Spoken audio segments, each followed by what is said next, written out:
The movie begins in a lavish restaurant, where a man orders a large amount of food. After devouring all of it, he takes out a fly from his secret ring, dips it into his hot chocolate, and places it on the table. He then calls the staff and points at the dead fly on the table. The staff members immediately apologize for the incident, but the man starts berating them in front of everyone, as if he is the victim of bad service. Worried about the goodwill of the restaurant, the manager steps in and lets the man walk away without paying for anything. Here we get to know that the man's name is Clovis. He is a professional con artist and has never spent money on food, clothes, or even shelter. On another occasion, he, along with his stepsister Lohain, heads to a fancy clothing store. Clovis orders his sister to go to the changing room and tuck in as many clothes as she can under her shirt. Then he places one of the clothes into a customer's bag. After a while, Lohain comes out and tells the storekeeper that she didn't like any clothes and that she will be leaving. However, there is one last problem. There is a tag in the clothes, and if anyone passes through the door without paying, the alarm starts blaring. This is where Clovis's idea comes in. As soon as the customer tries exiting the door, the sirens go off, and the storekeeper stops her. Taking this as the perfect opportunity, Clovis and his sister make a run for it while the alarm is still blaring. In this way, the duo manages to get free clothes. Let's not pretend this movie isn't giving us all ideas right now. Getting a free shelter is even easier for Clovis. Firstly, he and Lohain pick the best hotel in the city, which has all the amenities one could ask for. He then approaches the receptionist and provides a check, mentioning that he has just deposited the sum, but since it's a Saturday, the money will only get credited on Monday. The receptionist tries to argue that it won't be possible to give them a room without first receiving the money, but Clovis starts blabbering about his rights and finally convinces him.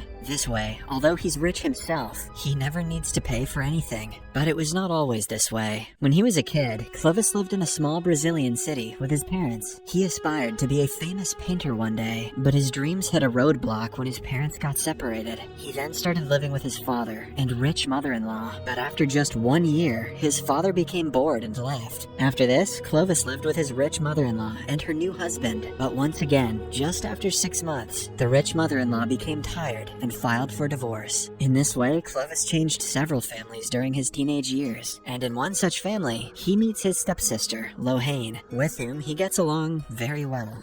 Hey, get your minds out of the gutter. Cut to 15 years later, Clovis has moved away from his family and is now living all by himself in Rio de Janeiro. He has continued his passion for painting, but just in a different way. He paints realistic replicas of famous paintings and sells them to a corrupt senator, who in turn sells them at 10 times the price. Because of all the illicit dealings, Clovis has become a vigorous speaker and has the ability to convince anyone with his speech. He has also become a con artist and deceives people every chance he gets. However, he has one code which he always follows. He only cheats the rich. In the next scene, Clovis meets his friend Tavino and informs him that he is going to pull off the biggest deception of his life. He then takes out some documents and reveals that he is going to sell the iconic Christ the Redeemer statue of Rio de Janeiro. Expectedly, Tavino laughs at the idea, as it is virtually impossible to sell a government property. However, when Clovis elaborates his plan in detail, he is bound to believe it. According to the plan, Clovis will pose as a government real estate agent, who will then have all the necessary permissions, blueprints,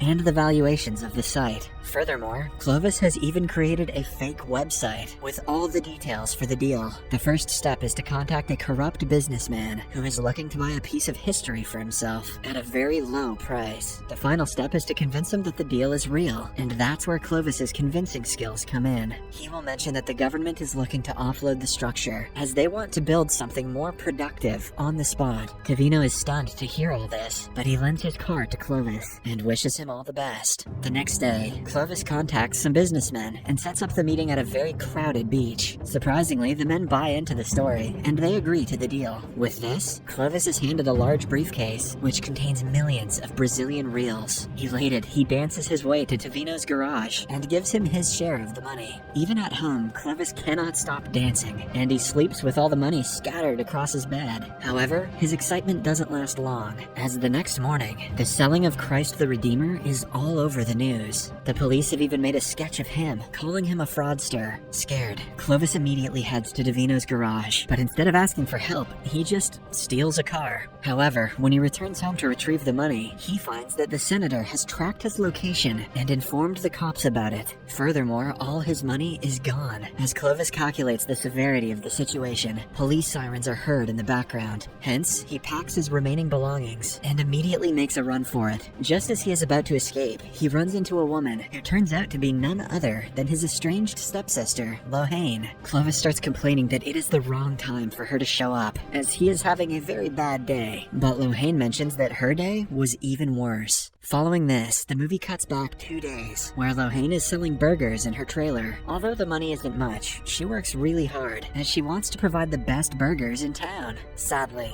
one day, 2 officers show up and ask Lorraine for her business registration papers. When she mentions that she doesn't have them, the officers threaten to take her trailer away. Lorraine pleads with them to let her be, but the officers just won't listen. Left with no other options, she bribes them with her entire savings for the month and sends them away. However, the very next day, 2 separate officers approach her and ask for the papers. When Lorraine tells them that she has already sorted the issue with their colleagues, the officers reveal that they have no colleagues. Hearing this, Lorraine realizes that she has been conned. To make matters worse, the officers take her trailer away, leaving her broke and alone. Hence, with nowhere to go, she decides to meet the only family member she has, Clovis. Back in the present, Clovis urges Lorraine to get in and speeds away from the place without any explanation. For the next few hours, Lorraine tries to initiate a conversation, but Clovis remains silent. Finally, he stops at a secluded place and finally reveals that the police are after him. He then takes her to a hotel and produces yet another masterclass to get them free entry. Later, they head to the fanciest store in town and get some clothes for themselves, using their usual strategy. Following this, Clovis starts plotting to rob a bank.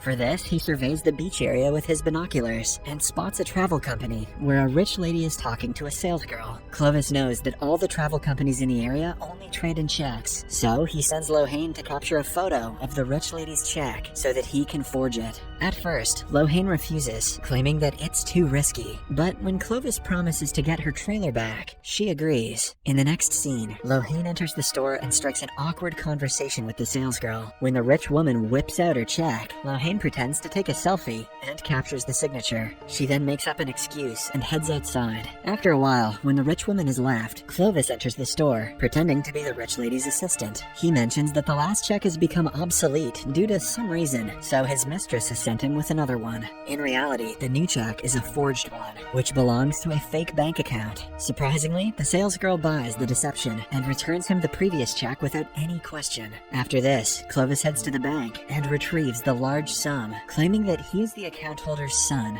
With enough money to keep them afloat for months, Clovis and Lorraine decide to celebrate that night. However, they are spotted by the same salesgirl who they had deceived in the day. Normally, Clovis always has a plan to get out of tough situations, but this time, he simply suggests that Lorraine run, which she does. After a while, the duo arrives at their hotel, gathers their belongings, and sets off in their car to another city. The next morning, Lorraine and Clovis stop at a garage, where Clovis buys a vehicle for his sister, as promised. However, Lorraine is not happy, because she is getting a combi instead of a trailer, which is what she had requested. Still, she accepts it, and the two once again part ways, with Clovis taking all of the money. After just a few minutes, Lorraine starts missing her brother and follows him. She tells him that she won't let him go unless he provides her with a trailer. Enraged, Clovis steps on the gas pedal and tries to leave Lorraine behind, but ends up blowing his car's engine. With no options left, he is forced to join Lorraine in her combi. Later, as the bro-sis duo drive through the countryside, they start reminiscing about their childhood, and they have a good time. They even sing some songs passionately, and as a result, Lorraine gets distracted and crashes into an oncoming poultry truck.